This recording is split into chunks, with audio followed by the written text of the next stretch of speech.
I would not attempt to speak Swahili after the distinguished senator from Kilifi, because I will just butcher it. But Mr. Speaker, sir, I rise to support the statement by the distinguished senator from Mombasa and actually urge him, because he's an attorney and an advocate of the High Court of Kenya, to proceed to court and seek the intervention of the court to be able to suspend Executive Order number 5.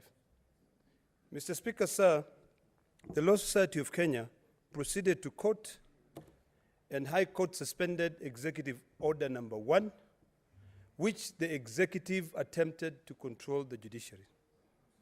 Mr. Speaker, sir, what we're witnessing in this country, I keep on saying we've made so many steps forward, but now we are making them quickly backwards. Mr. Speaker, sir, what shocks me is that this House and the National Assembly are the houses which have been given powers by the Constitution to make legislations. Legislations are made by this House, and in making those legislation, corporations are created. Mr. Speaker, sir, if you think of the Kenya Ports Authority, and also when you think about Kenya Pipeline Corporation, Kenya Pipeline Corporation is made under the Petroleum Act. Now, when you take a body that is managed by one act and you consolidate them all into one with an argument that you are trying to instill discipline in corporate governance, and you violate the rule of law, yet you have an Attorney General who is supposed to guide you, then what are we doing? Mr. Speaker, sir, we talk about having a democracy in this country, but it is now a pure dictatorship. And it is a shame that a legal brain that we have of the Attorney General can actually sit down there and see this happening. A former judge of the Court of Appeal. You know, I wonder, what do these people do when they get closer to power? When they sit in that bench, you know, they are called my lord. But then when they leave that bench, they go back and they become what? A street vendor. Mr. Speaker, sir, this is something which is not right. I saw Treasury also directing KPC, KRC, and KPA to consolidate their budgets. You know, I mean, seriously, what are we talking about? We've got different corporations established under different acts. And now, just like the distinguished senator from Bungoma was asking, how do they account for the use of those funds? Mr. Speaker, sir, I tend to think that this country was mortgaged a long time ago. You know, it was mortgaged a long time ago.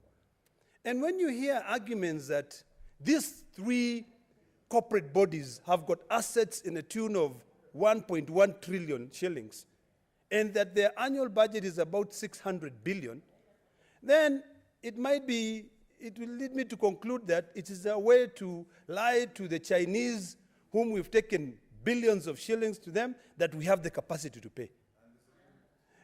Mr. Speaker, sir, I sit in the Energy Committee, and the chairperson, who is now the chairperson of ICDC, Mr. Ngumi, came to try and respond to issues of the Line 5 Kenya Pipeline.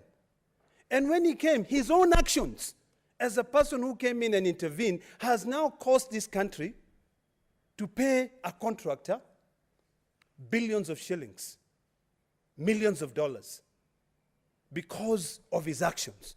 Comes in, interfere with the contract, and now we are losing more money. Isn't this just really a travesty of the rule of law?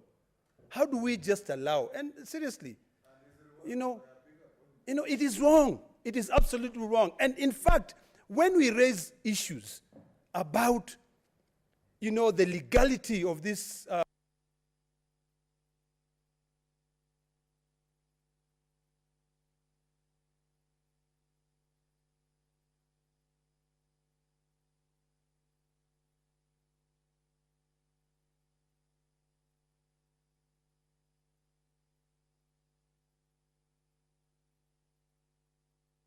Finish in the next 30 seconds, please. I'll finish in 30 seconds. Mr. Speaker, sir, it now behooves us, members of this House and the National Assembly, to be able to really demand for accountability from the executive.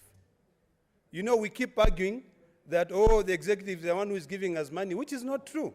It is this House that the Constitution has given powers to be able to divide revenue between the two arms of government. So finally, I would like to urge the distinguished senator from Bungoma, the distinguished senator from Mombasa, the judge, you know, my good friend from Kilifi, go to court, seek orders to suspend this executive order number 5.